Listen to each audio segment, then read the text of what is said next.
This is something I don't like to talk about, but when I was in law school, the summer of my 2L year, I interned at a local prosecutor's office in their SVU unit. It's not what it's called, but you get the picture. I was there maybe a month and a half, 2 months max, but the things that I saw there haunt me to this very day, some 13, 14 years later. Men, and it was always men, who preyed on the elderly, on intellectually and physically disabled people, on children, on their own daughters and granddaughters. And these events and hearing these events recounted were horrific. But there are certain details that I just cannot shake.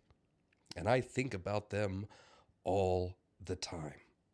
The 80-year-old woman whose neighbor had broken into her house to assault her, and how she begged him to hurry up and finish because he had broken her arm and she wanted to go to the doctor. The 6-year-old girl who was at the sink brushing her teeth before school when her own father assaulted her. The look on a victim's face when she realized that her family was not at that courthouse to support her. They were at the courthouse to support her uncle, who had hurt her. And all of this, having studied and learned the statistics and knowing just how usual it all was, how commonplace and mundane these horrors. Brother, I know that your reaction when someone says that it is all men is partially because you do not want to believe that this world is as evil as it is. That you do not want to believe that some of your friends and family and mentors are as evil as they are. But I am telling you right now that as evil as you can imagine the world to be, it is so much worse. As a man, I gotta step up and raise awareness because we need to talk about this so-called Grape Academy that CNN just exposed. I mean, you can go online and read about it, and I suggest everyone to go look into it because it's very serious. These guys in these group chats are terrible human beings. They're teaching each other how to drug and grape their own wives, and then swapping tips on how to get away with these criminal acts. And this is also patriarchy. And patriarchy is the old system that teaches men that from day one that women are property, that women are supposed to be objects and control for sex and status. And it's the same red pill system that teaches men that their manhood comes from dominating women and having power and control over them, whether it's in the home or in society in general. The ruling class, the billionaire class, and corporate media push hypermasculine toxicity, violence, and conquest to keep men chasing false power instead of fighting the real enemy, which is the capitalist billionaires who exploits all of us. So these men in these group chats, they aren't just monsters. They're what I call puppets of patriarchy, trained to see their wives as things to own and abuse and not protect. And the system protects them because of weak laws, rich lawyers, and a culture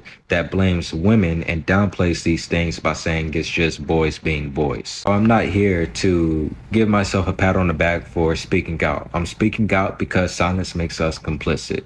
It makes us complicit in patriarchy and sexual abuse. Real men shouldn't look away when other men organize to hurt other women. Real solidarity means smashing this toxic manhood. It means calling it out in our own circles, supporting the survivors, supporting women, and fighting back against the whole thing. So if you're a man watching this, don't just scroll past. I mean, challenge the issue. Reject the domination narrative and stand with working women and stand with everyone getting crushed by this capitalist system. Because at the end of the day, women are going to lead the future revolution. So they are vulnerable people that we must protect from here and now on. Apparently, there's an online RAPE academy run through some adult website that has like 62 million men visiting in the month. You mean clicks? What? 62 million clicks or views, not 62 million men. In fact, if you read the article, and I doubt that you did, you'd know that it's closer to 20 to 30 million men worldwide, which is like not that many. And if you're talking about the group chat where they were all discussing how to better assault their wives and their women in their lives and get away with it, that's closer to the thousands. So, okay. Thanks. You need to be more accurate about this stuff. Stop scaring people. Okay. So now what?